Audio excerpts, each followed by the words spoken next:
2 minutes, 30 seconds remaining.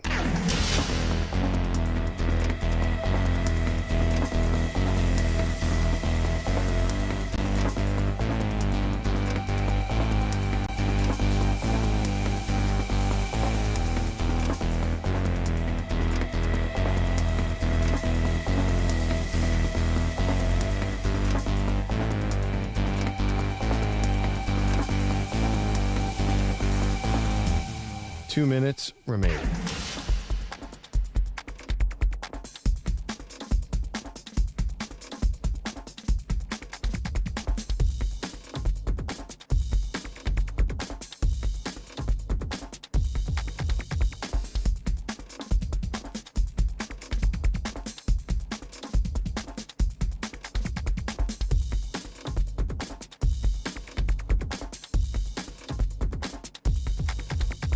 One minute, 30 seconds remaining.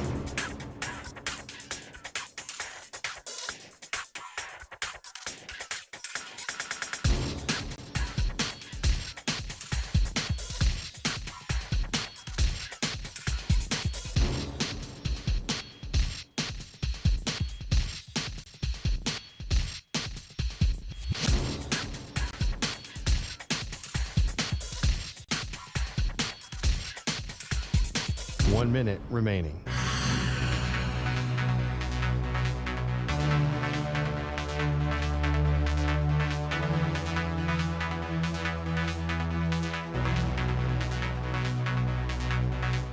Forty-five seconds remaining.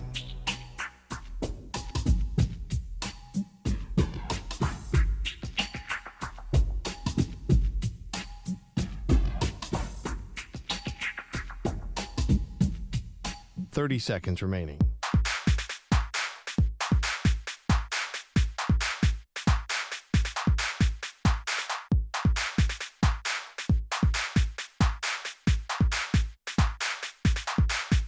Fifteen seconds.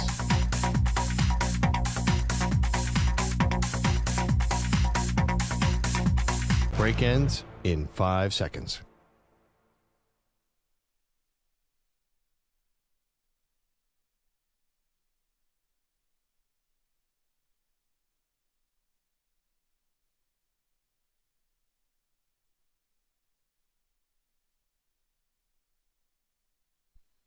To infinity and beyond.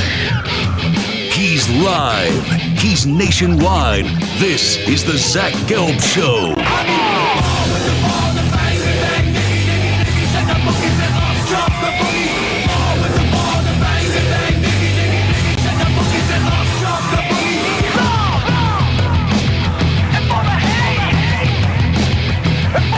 Here's your host, Zach Gelb.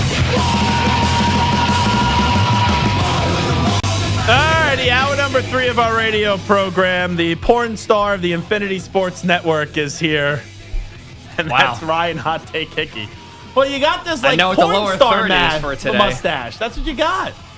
Look, I mean, I guess I did it to myself. So you're just commenting on what I did. So how long are you keeping this mustache, by the way? Until the sides grow back out, which I told my girlfriend 10 days, probably more like 3 weeks. So the girlfriend, she's not a fan. Hates it. Wants it to go right now. No, that's not nice what they did to you today. Ryan, no take Hickey. I think you always have a take, though. I really thought that you're going to go something with the mustache. So yeah, you could have got a million different ways there. But Samta's usually elite with D- these, today. F. With these lower thirds. Today was not a good one. Today's a bad one. If we're just being honest. I'm going to be honest. I think we hit all the mustache stuff yesterday. Yeah, that's fair, because Hickey did parachute in for 5 minutes yesterday and we had a question about something. Yeah. And the chat was not feeling it. No, it's okay. It's all right. Like, even Michael Jordan would miss a shot from time to time. You just missed a shot today. It's fine. At least, like, now, no one's going to look at this lower third and see it and be offended by it and then text me and call me about it. Like, at least, like, this was a swing and a miss. That was an innocuous swing and a miss. Challenge accepted. Oh, please, Do you stop. want to name any names, or are we just going to... You know what? I'm in a stage in my life right now that I'm going to make this declaration on the radio. If you're contacting me with an issue over the weekend, PR people that work here, lose the number. Don't call me on the weekend. Unless if it's something that is pressing. Like, Samter, if you called me on the weekend and said, hey, we have a guest coming up on Monday. Are you available at this time? Different. But if it's to bitch or complain about something or to ask me for something, I ain't listening anymore on the weekend. I will say I will get back to you on a Monday. Save it for business hours. Does that apply the other way also? Oh! No. I don't think I asked for you for, like, the only time I usually ask for you something out of the weekend is if, I'm at an event, I have something, I need to get it up on the YouTube page. Yeah, usually I'm like 3 scotches deep. You're like, hey, can you throw this on YouTube Shorts? Hey, I'm like, I don't even think I can spell my name right now, but let's see what happens. Hey, Samter, you spelled something wrong. I know when Samter's drinking. I can just tell if something's uploaded in a weird way. Hey, here's what my response to that would be. Sure, but if you want to work with other people around here and know how difficult some of those other people could be, then go enjoy working for them. I think I'm a little bit more lenient, I would say. No, that was Do a you want to hey, name if more you names? don't put in the overtime on the weekends, get the hell out of here. No. Good to know. That's not me saying there? that. That's not me saying that. Just, I think in the negotiations a little bit, you tipped your hand when how quickly in our working relationship, you're like, oh, you're the easiest host I've ever had to work with. You know? I will say this. Your mouth was moving and words were coming out of it, so I think it was you saying it. However, I'm just saying, it could go both ways there. All righty. Russell Wilson. Oof. We had the same reaction. Jinx, you owe me a soda. I could use a ginger ale today, by the way. Russell Wilson going to the Giants.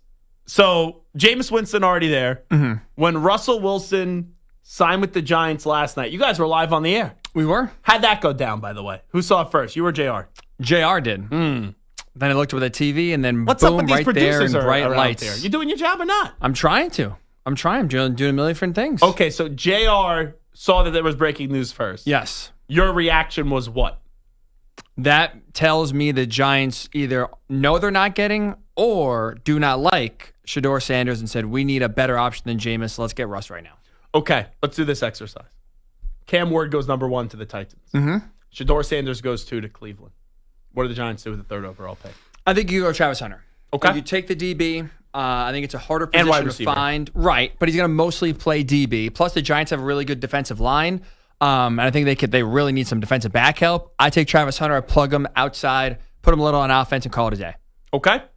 Now, let's go this way. Number 1 pick, Cam Ward. Mm-hmm. Cleveland, number 2. They take Abdul Carter. Number 3. What do you do? I think my answer is the same. Okay. Travis Hunter. Let's do it this way. Number 1, Cam Ward. Number 2, Travis Hunter. What do the Giants do? What I think they will do, I think they take Abdul Carter. Okay. So you don't think they should take Shedeur Sanders either way? I mean, I'm one of those people. I'm not Coach a Shedeur Prime, by the guy. way, just a disclaimer, if you're listening, the views of Hot Take Icky don't Personally. reflect the views of the Zach Gelb Show and the Infinity Well, Sports we'll say, Network. like, everyone talks about this quarterback class in general, including Cam Ward, as a weak one. So me saying the Giants should pass on him at number 3 is not some hot take. I think it's fair when you kind of look at guys get bumped up just because everyone needs a quarterback. If you don't think Shedeur is worth a 3rd overall pick, you don't take him. That's the worst thing any organization can do. And we've seen it in previous years. You still get fired even if you have a rookie quarterback. But you know what? Or not. Let me just Why say take this, him though. just to take him? Here's why I disagree. You're Cleveland. Mm-hmm. There is legitimately a meme about how many quarterbacks you drafted and swung on and missed. Right. You are the Giants. Your coach and your GM, they're on the hot seat. If you're rolling into this season with Russell Wilson, you're not saving your job. You're going to be fired at the end of this year. You need to create some hope. What I saw with Shedeur Sanders, who I'm not even saying he's going to be a top 5 quarterback or to be a great quarterback, but I think he could be good. Shedeur Sanders, what I saw out of Jackson State in Colorado was he did more with less and he made people around him better. The guy has won. I look at Shedeur, if I'm the Giants or the Browns, why not? Like, I think both those teams should take him, but to your point, I don't know if either will. I really don't. And to your point of take him, you need to create hope or say you're going to get fired. Like, if they win 3 games with Shedeur, they're getting fired anyway. Not necessarily, because you could go with Russ early, implement in Shedeur late, and you can at least provide some hope And I don't think John Mara wants to fire Shane or Daboll. That's clear. But you could still have some hope that maybe these guys are the guys to get Shedeur going. But I mean, if you're going to draft Shedeur, the guy's played 4 years as a starter. Him and Cam are both like they've played enough football. They don't have to sit. Like they're ready to go now. That I agree with you, but that's not always how teams If you're work. going to play Russ, I guess I don't see the point of drafting Shedeur and then sitting him the first, I don't know, call it 10 weeks, just because you want to basically save him for the second half so that you give just enough of a glimmer of hope to say, hey, you got to bring us back in 2026. I feel like that's just how losing organizations go about their business. So let me just then ask you this. You have the number 1 pick in the draft. You're the GM of Tennessee. What are you doing? I like Cam Ward. I think I would take Cam Ward. Okay, so you're taking Cam Ward. Then you're Andrew Berry. What are you doing with Cleveland? If I'm Andrew Berry in his situation, I think I would take Shedeur Sanders. You would? I would. I think I'm Cleveland's in a surprised better at that. situation. I thought you were saying the Browns and Giants would pass on him. I think Cleveland's in a better situation for it to work. I also think in Cleveland's, with specifically for them, with the Deshaun Watson contract being a giant albatross and basically putting them in a bind here for the next 2 years financially, you need some cheap talent. And I think if you can get Shedeur and he hits, I think that's a risk I would take if I was them versus another team.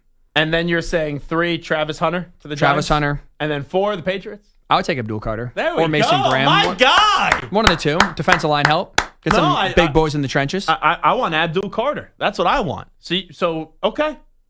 That works. What do you think the Colts are going to do? You think Tyler Warren will be there? You're picking up, what, 16? I don't think 14. He's not going to be there. I honestly, if I'm the Bears, you better, I think the Bears could take Tyler Warren. If Genty is still on the board at 10 and Warren, I think that's a fascinating decision what the Bears will do. And I think then they would go Genty over Warren. Interesting. I still think I would go offensive line if I was the Bears and just try to get some depth. I know they have 2 young tackles. So they could. I would take another one just to kind of... So they could. I just think with the 3 linemen they brought in, Jackson, who made a Pro Bowl with Ben Johnson, Joe Tooney, who I know he's up there in age, but he's one of the best linemen in the league, and then you got Dahlman coming over from Atlanta, I believe. Mm-hmm. They did enough where they don't... I don't think it's ever wrong to take a lineman when you have such a young quarterback, but I don't think they need to. Like, if a player like Genty or Warren are there, who I think both those players are top 5 players in this draft, they're not going to go both top 5, but I think they're top 5 players in the draft. I think the value is so great there that you got to take the best player there. That's fair. I mean, you look at you look at Cole Warren, who I think would fit well in a guy who's very creative in Ben Johnson. That would be you saw how Penn State used him. Ben Johnson using him as well. Whew. That'd be a lot of fun to watch. I think it's interesting. But yeah, I think to your point, I don't think the Colts at 14 are even sitting there looking at Tyler Warren, unfortunately. Which means I think Colston Loveland. Oh, let me tell you, and I'm a Michigan guy. Colston Loveland to me, he's good. Don't get me wrong. I was told he was going to be great at Michigan. And I never saw that great version week in and week out with Colston Loveland. I know they ran the ball a lot with the big offensive Hurt last line. year. It's funny because I'm all in on Mason Graham. I think he's top 5 player in this draft. I think Will Johnson, because he didn't play a lot last year, is getting undervalued now. And I think some team's going to get a steal. Loveland's the one that I'm like, early in the first round, I don't love it. That's just me, though. Look, I hope it's Warren. I just doubt he's going to be there. Colts could use a tight end. I mean, you could lose a lot of things here, but I think tight end's kind of where they want to go. I'll take him. I'll take him and hope he's healthy, number one, and that Shane Sack can get the most out of him. The other thing, too. So, do you think Shedeur will go to the Browns? I think he will. Okay. So, here's my numbers. Here are my percentages. I did a Shedeur Sanders pie chart right here. See, okay. Look at that imaging right there. Wow. Look at that. Fancy. Looks like we could put it right on a PowerPoint. Yeah, it is pretty nice. Samson did that, I heard, over the weekend, by the way. When Good for you, when Mike. I texted him. That's a guy who never stops working. Over the weekend. 2 a.m. Saturday night, he's out there grinding, picking out colors to fit on the wheel. 38% to the Browns right now. Okay. I actually did this last night in the aftermath of the Russell Wilson signing. 38% to the Browns. 33% to the Giants. Okay. So that's 71%. All right. 20% to the Raiders. At 6. Okay. Then I had the Jets 6%. Okay. At 7. And then I put the Saints at 3%. And 0 for the Titans. You think there's no shot? No. They change their minds. Go to his pro day, get wowed. No. Deion forces them to say, hey, take my son. Okay. I think Cam Ward's been the number 1 overall pick. I would be shocked. Where's if the he slips farthest past he the could Raiders. go? Yeah. Raiders. I would be like. I feel so as well. I don't think he's getting. With that relationship with Tom Brady, you would have to lose your mind, right? If you're on draft night watching the draft, and let's say you see Cam Ward go 1, Abdul Carter go 2, then let's say Travis Hunter go 3, the Patriots go Will Campbell 4, and then you're sitting there at 5, and the Jaguars take Mason Graham. Right? I'm not saying that fair is going to happen, but it's not the craziest of possibilities. And then the Raiders are there at 6.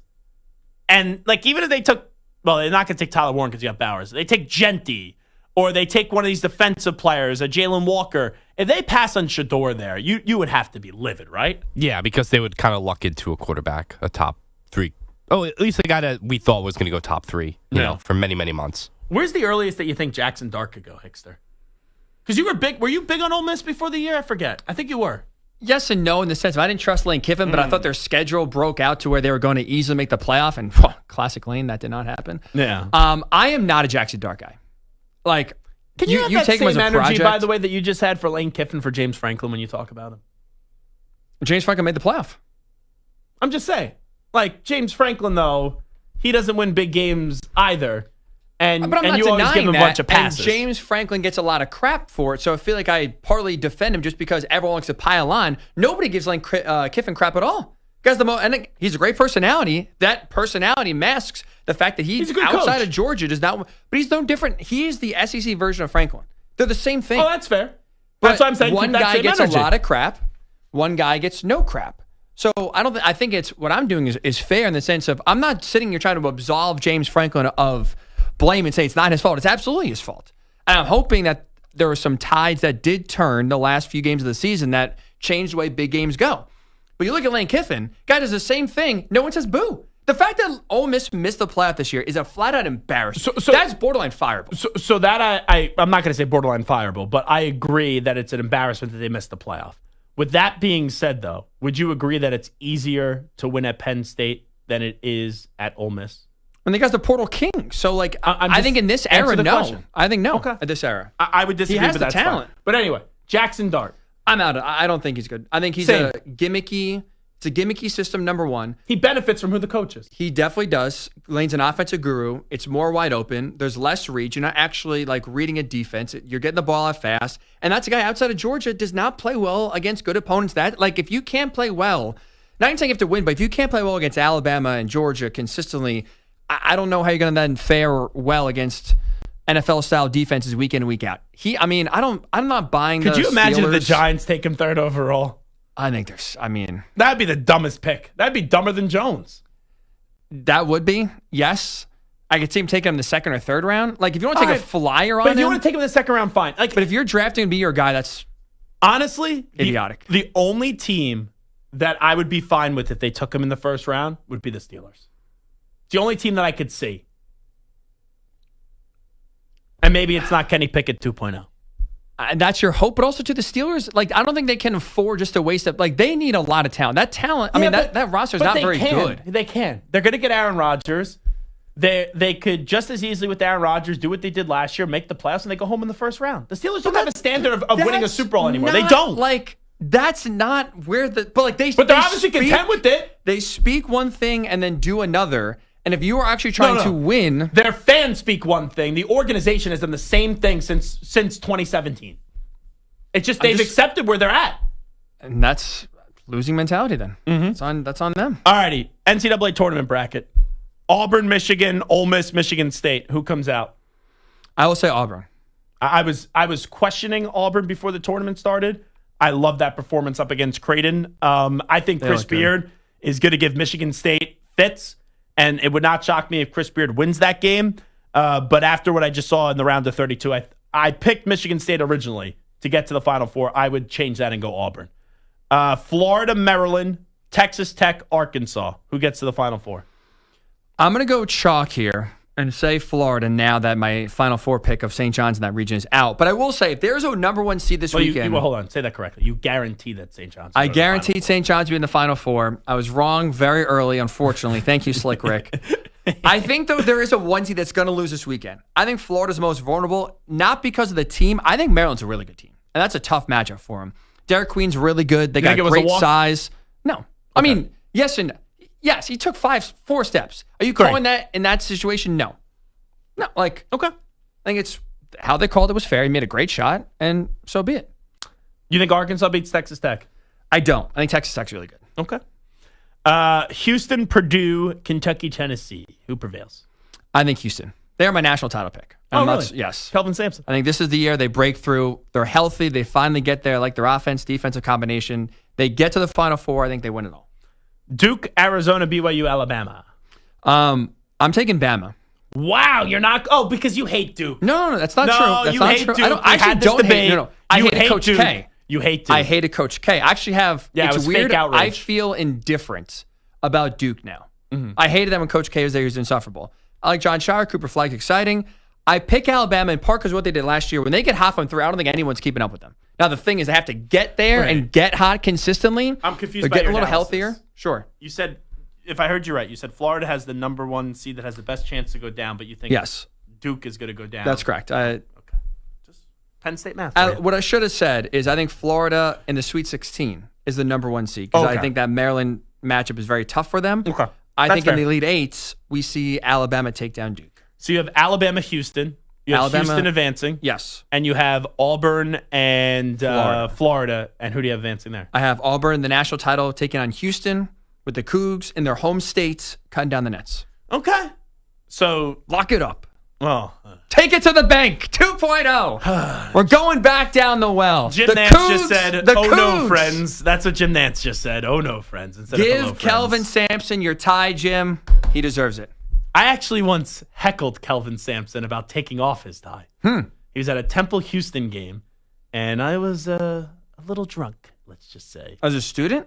No, this was after. Okay. After college, I was still living in Philadelphia. Post grad. And Kelvin Sampson was crying like a little baby, and he took off his tie and said, "Put that tie back on, coach. Put it back on." Yelling at him. Did he climb the stands and choke you out? No, but like he like, you know, when Urban Meyer used to collapse on the sideline.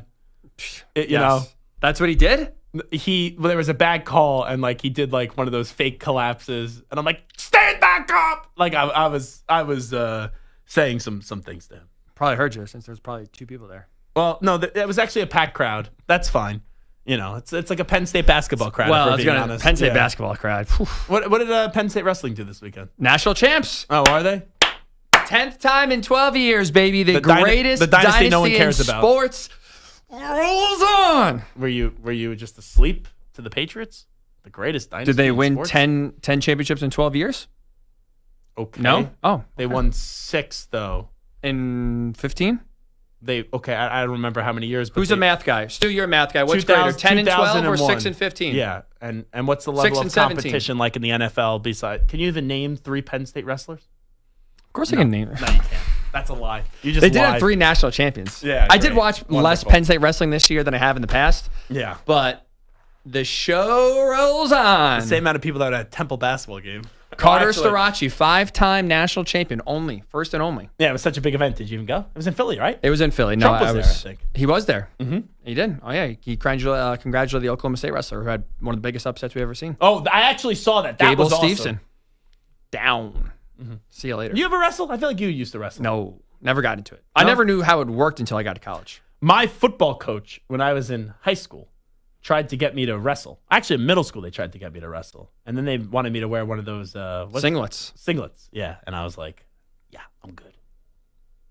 Chunky Zach Gelb was not wearing one of those things.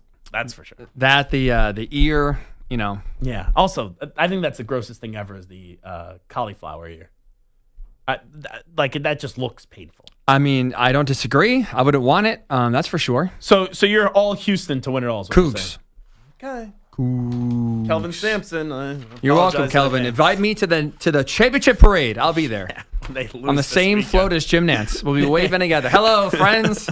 I'll be holding up the bracket. I told you, suck on this, Rico Bosco. Whoa.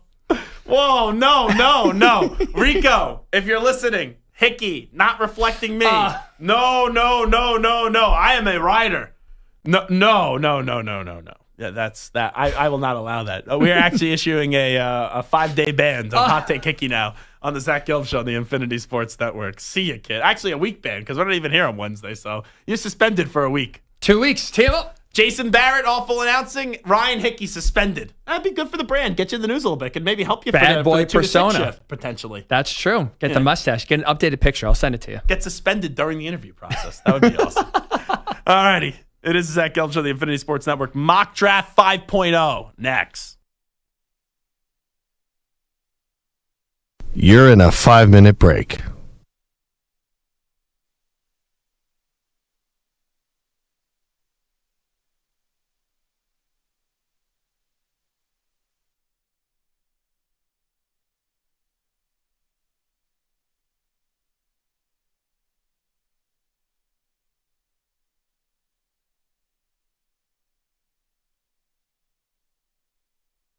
Four minutes, 30 seconds remaining.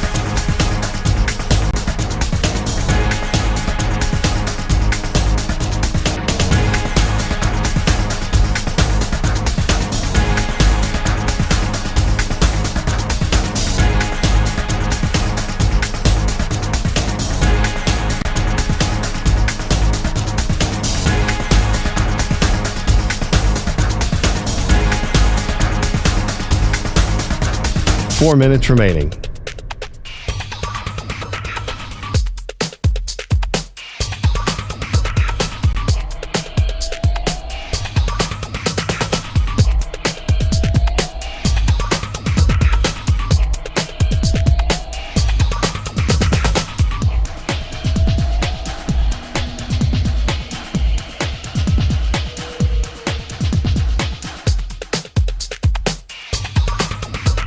Three minutes, 30 seconds remaining.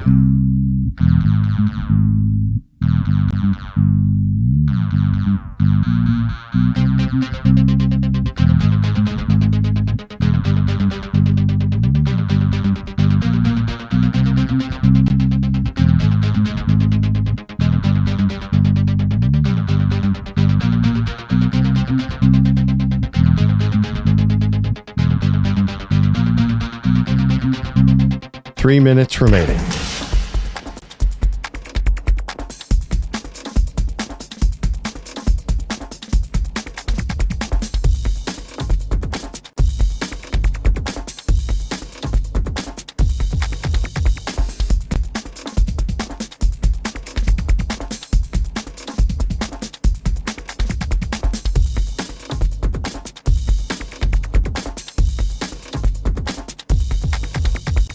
Two minutes, 30 seconds remaining.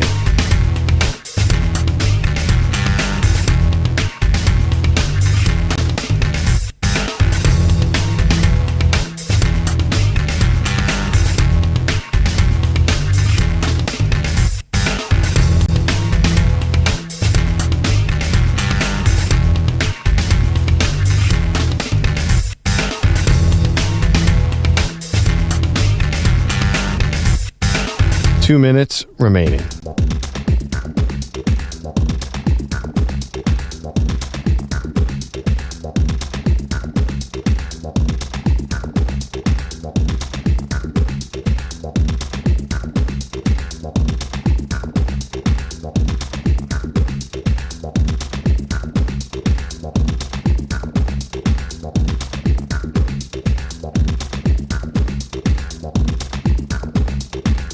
One minute, 30 seconds remaining.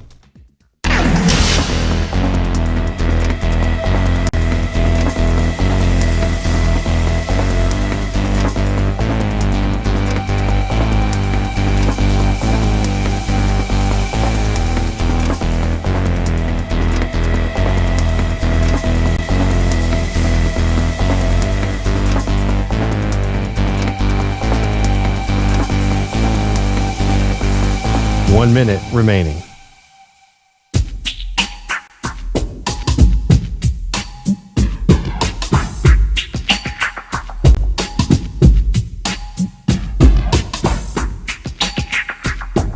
.45 seconds remaining.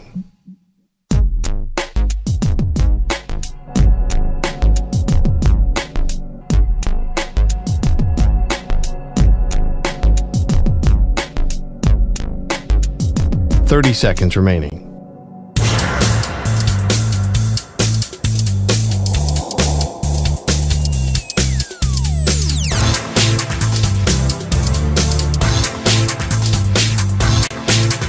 15 seconds.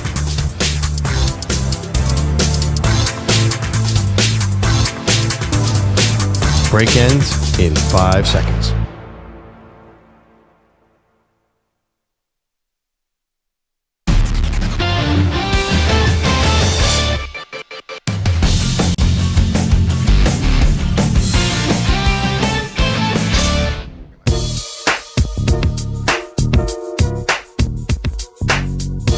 You're listening to the Zach Gelb Show on the Infinity Sports Network. Hickey slobbering over this Penn State wrestling squad. Congratulations. You know, I'm a Pat Kraft guy. But has he ever heard of Iowa or Oklahoma State? And you say they're the greatest wrestling dynasty ever? I'm just saying, you know. Not that that's my forte when it comes to sports is wrestling. But, you know, I think there were some hot takes there from Ryan Hot Take Hickey in the last segment. Because I got a lot of tweets. You know, tell Hickster to do some studying about Oklahoma State and Iowa. A lot of tweets during the break, so it's all right. You know, could be a demerit. Could be a demerit for Hickey. If he wants to wave that flag on wrestling, I don't know. You know, I'm doing a lot of evaluation, even though I have no say in this overnight job. I'm just listening to and following what a lot of people are saying. Anyway, all kidding aside. All righty, Stu. Do we have music for this? Do we usually do music for this? This is now mock draft, only the top 10 picks, version 5.0. We are back to Stu having the odd picks, and I have the even. So, Stuart, that means you are up first. By the way, how about this, Samter?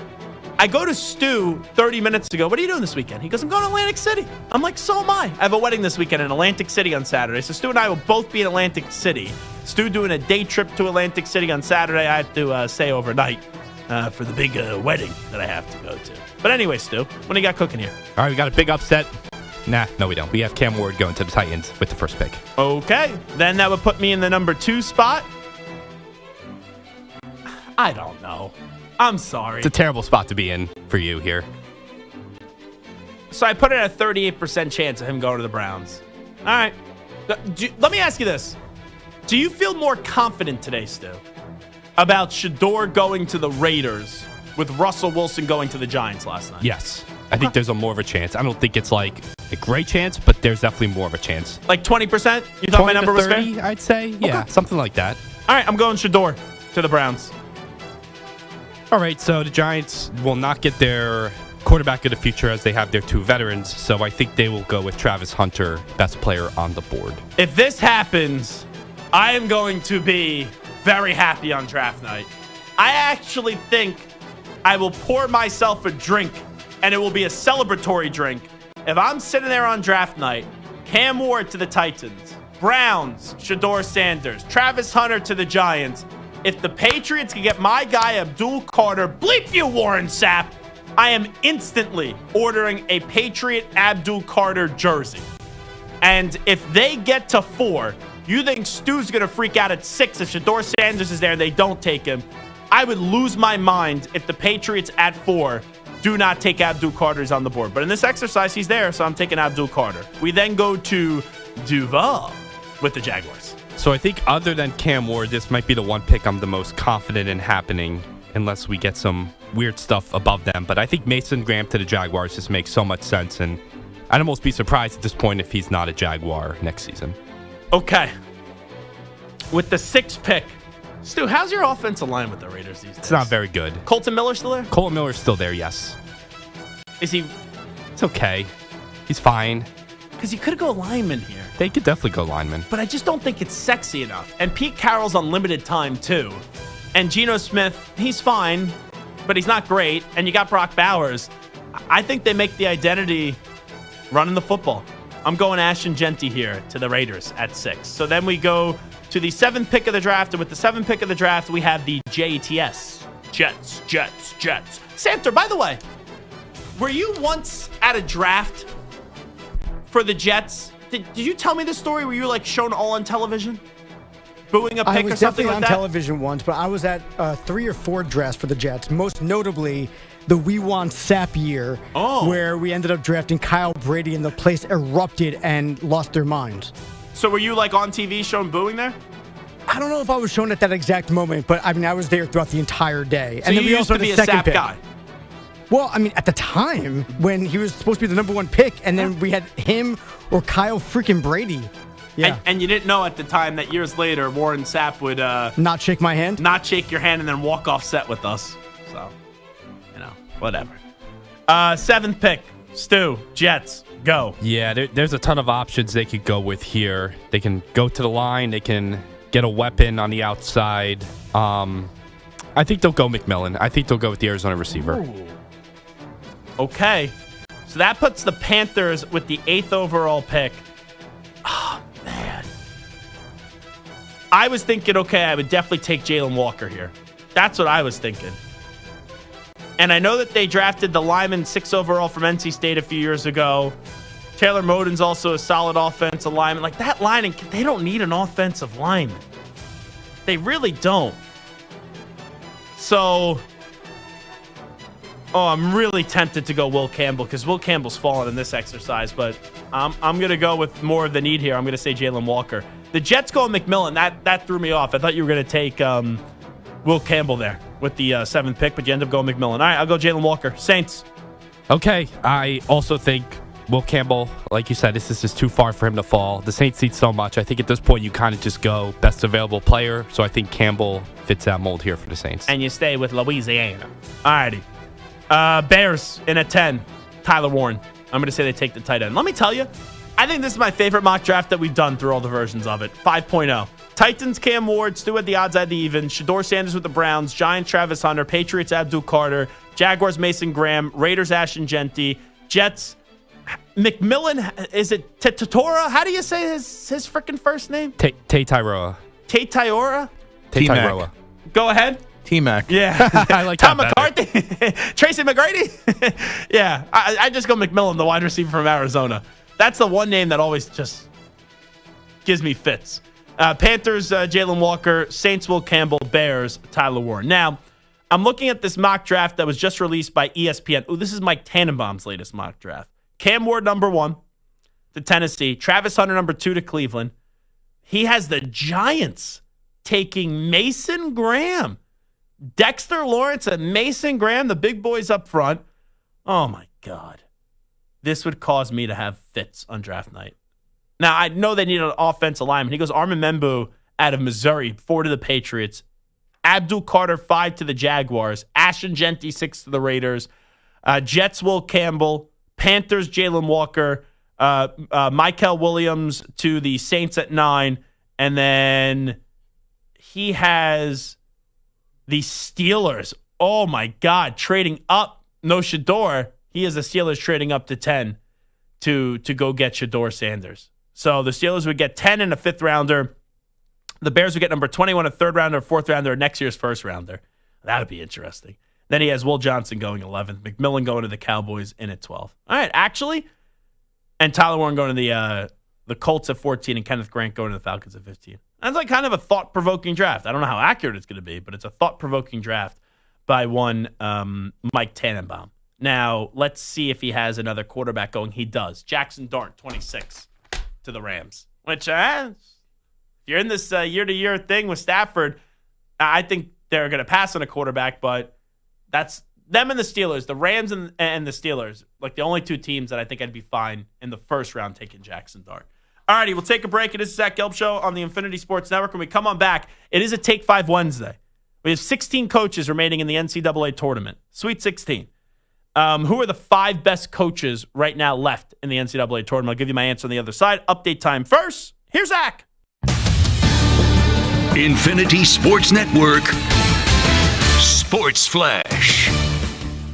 The new dynamic kickoff provided the results the NFL was looking for, and the league is recommending that it stay permanently and also move touchbacks to the 35-yard line. The Pitino family is in the news today for a couple of reasons. Richard Pitino is reportedly leaving New Mexico after 4 seasons to take over at Xavier, with Sean Miller leaving for Texas. The 41-year-old took the Lobos to the tournament each of the last 2 years, and now he will face his father twice a year at the very least, while Rick Pitino started building toward next year, landing one of the top transfers in the portal, Arizona State freshman wing Josan Sanon. Phil Martelli Jr. moves from Bryant to VCU to succeed Ryan Odom, and West Virginia has reportedly found their new head coach. ready to fill the vacancy with Matt Hodge of North Texas, who was an assistant when current Mountaineers AD Ren Baker held the same post there. The Celtics go for their 7th straight tonight in Phoenix, while the Pacers look to make it 6 in a row when they take on the Lakers. And the Bucks have had an up-and-down season and going through another rough time there in Denver tonight, and Damian Lillard is out indefinitely with a blood clot. I'm Rich Ackerman. This is the Infinity Sports Network. Follow us on Instagram. Our handle is Infinity Sports Network. That's Infinity Sports Network to follow us on Instagram.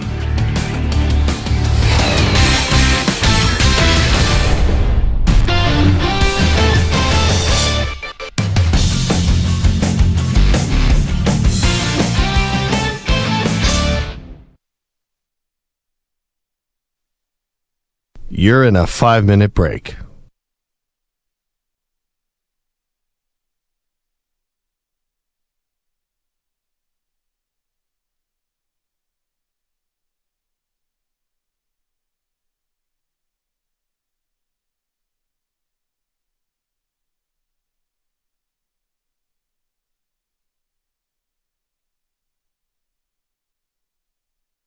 Four minutes, 30 seconds remaining.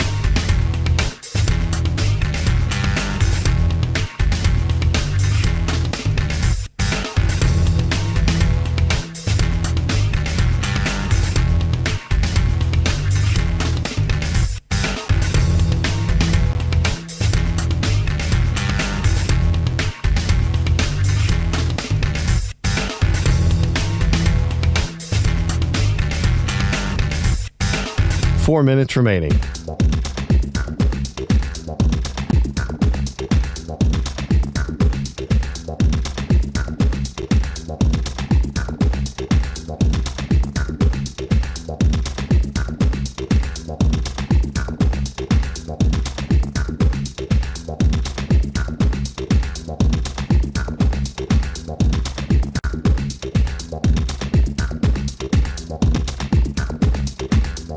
Three minutes, 30 seconds remaining.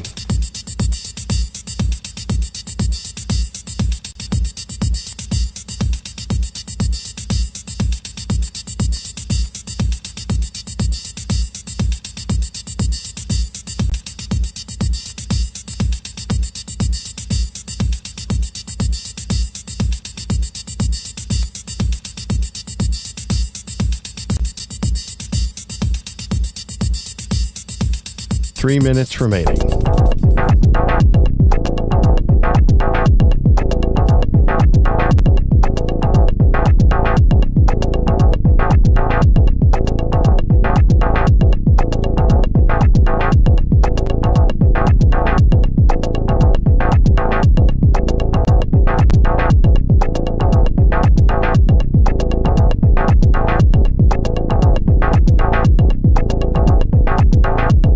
Two minutes, 30 seconds remaining.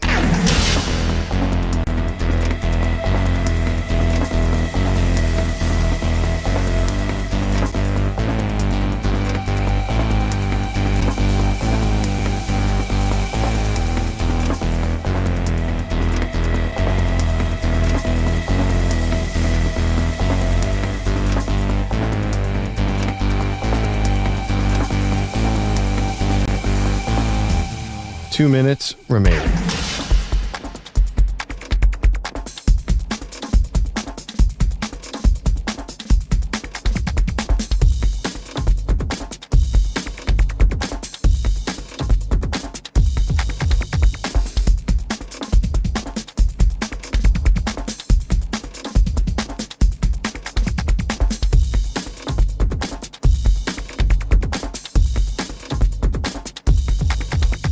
One minute, 30 seconds remaining.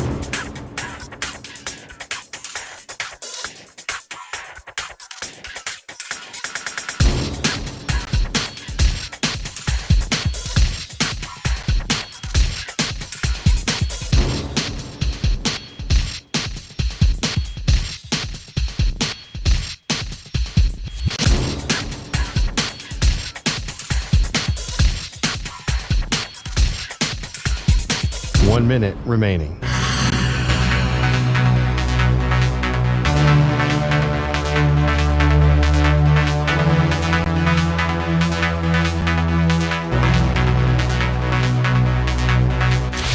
45 seconds remaining.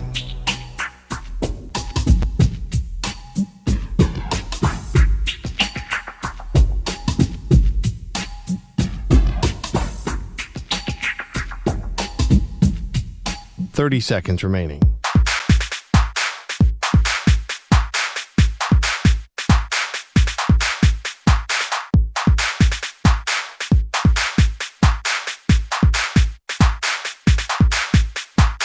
Seconds.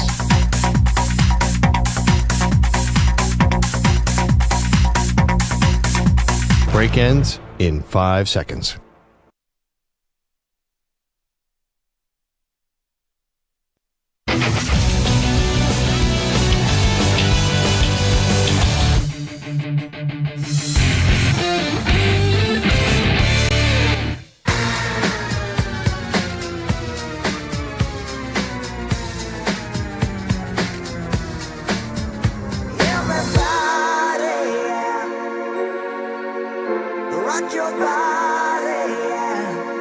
Hey, this is Howie. And this is Nick from the Backstreet Boys. And you're listening to the Zach Gelb Show. And guess what?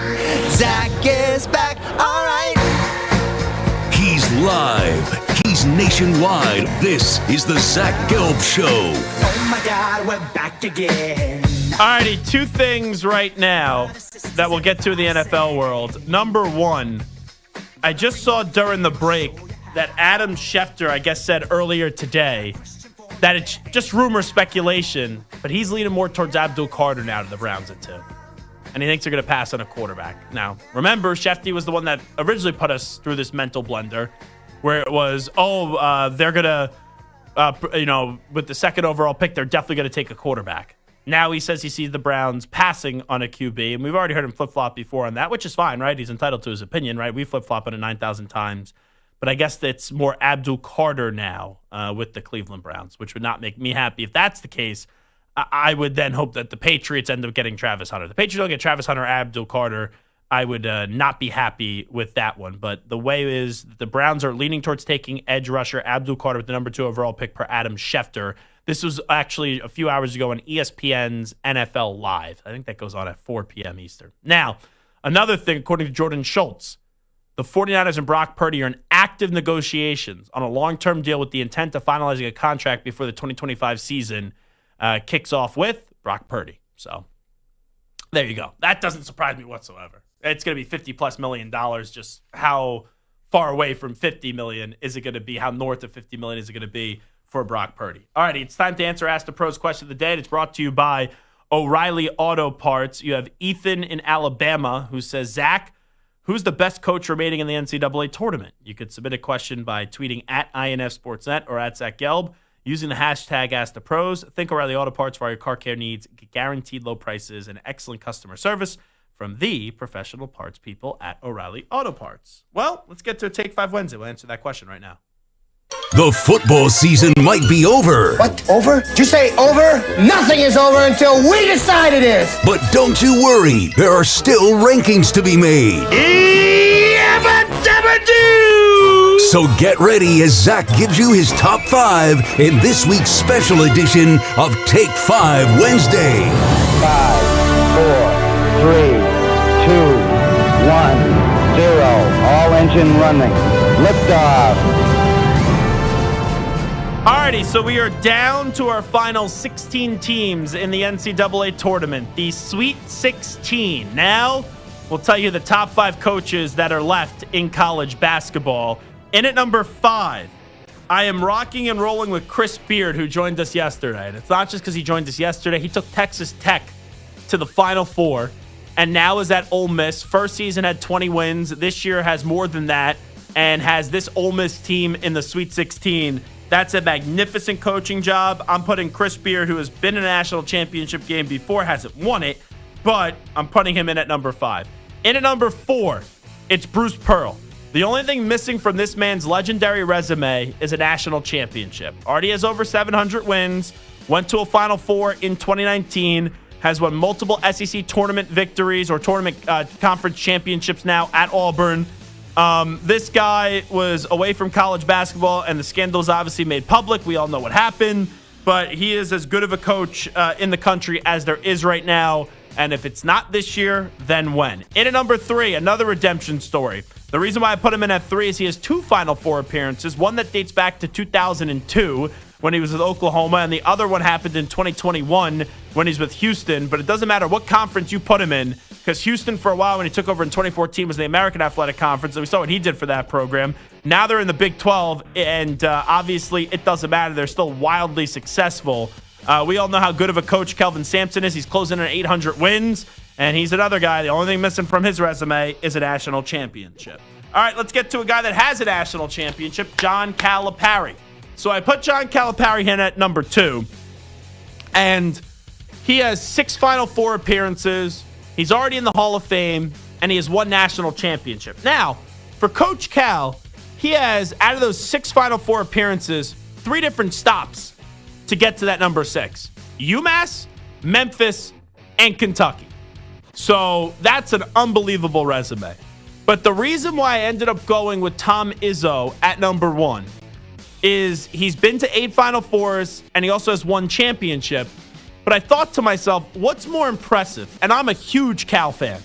Is it what John Calipari basically did at Kentucky, or is it what Tom Izzo did at Michigan State? Well, Tom Izzo won a natty at Michigan State. John Calipari won a natty at Kentucky. John Calipari also had the best players, and it wasn't even close. So Tom Izzo doesn't always have the best players. And look at a team this year, is this a team that should definitely be in the Final Four just based off their talent? I wouldn't say so. They're a number 2 seed, but a lot of people picked them to get to the Final Four, including yours truly. And we'll see how it does shake on out, because they do have to play up against Ole Miss, and then they'll get the winner of Auburn and Michigan. But those are my 5 best coaches remaining in the tournament. I have Chris Beard in at number 5, Bruce Pearl in at number 4, Kelvin Sampson in at number 3. Then in at number 2, I do go John Calipari and Tom Izzo in at number 1. Samter or Stu, who's doing Speak Now, Forever Hold Your Peace? I think it's Samter, right? Yeah, that's me. Speak Now, Forever Hold Your Peace. All right, well, I'm going to start with John Shire. 3rd year at Duke. He's been to an Elite 8, following the footsteps of Coach K and the best team in the country right now. So if we do this list 5 years from now, could be different. But you mentioned it. He's still very early into his coaching career, and you're at Duke. Like, you're not starting your coaching career at a smaller school where you could overachieve and then get praised a lot. I do think he's a fine coach. I think Duke's going to win the championship this year.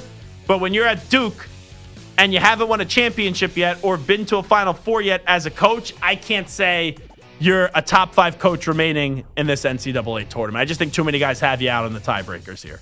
All right, how about Dusty May at Michigan? He has a Final Four run with FAU. So this was such a tough question, because you're right, you get 16 coaches. I think there's one glaring omission that we have not talked about yet.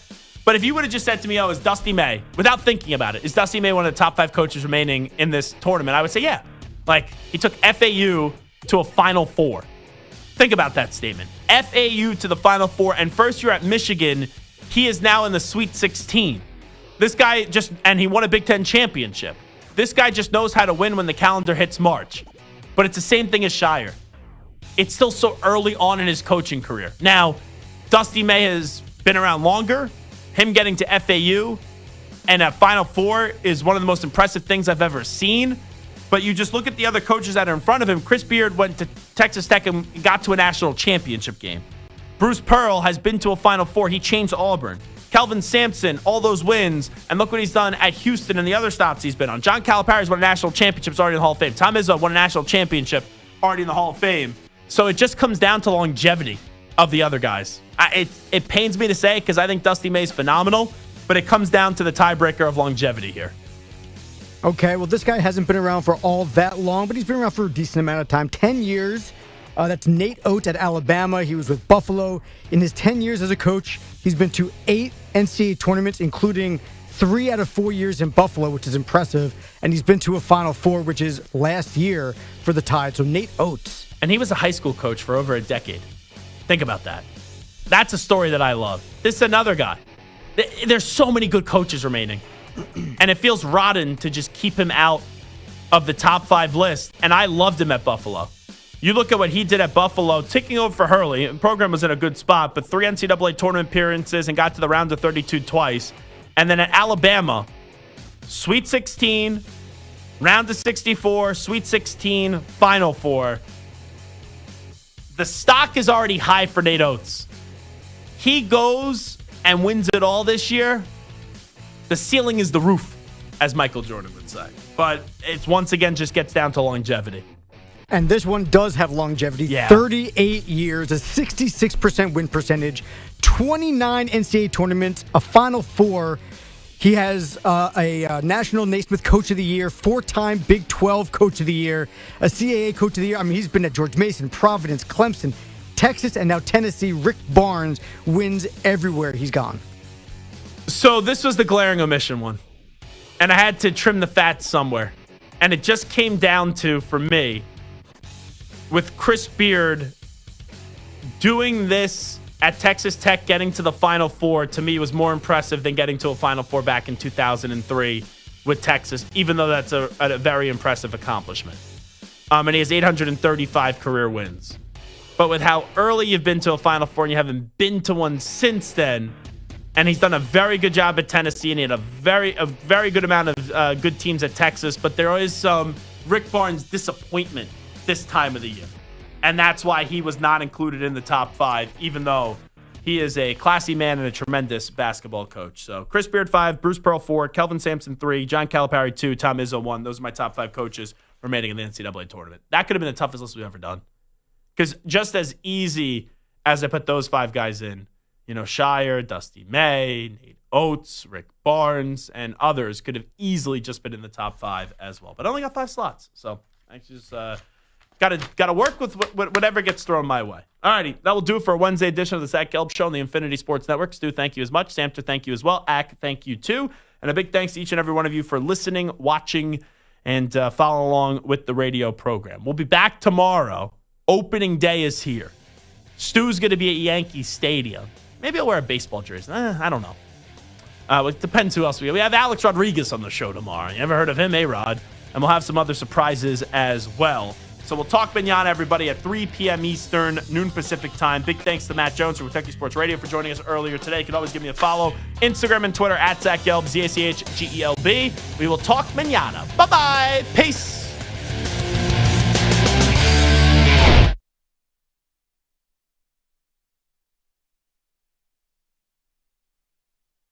You're in a 5-minute break.